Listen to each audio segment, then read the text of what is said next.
To connect Nextbase Camera model A161W with your Android system.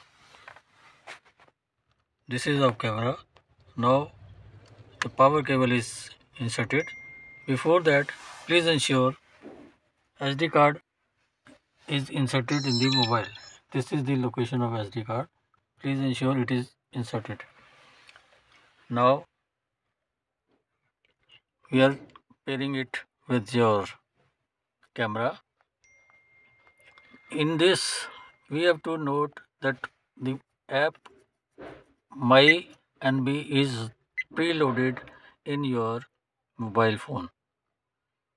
Once it is sure, now connect Wi-Fi.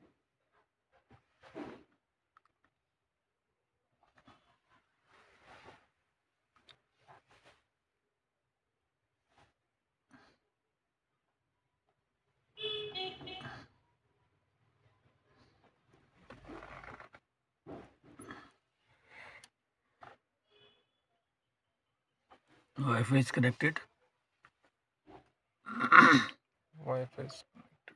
Wi-Fi is connected. It is shown in green, the left side top of the camera.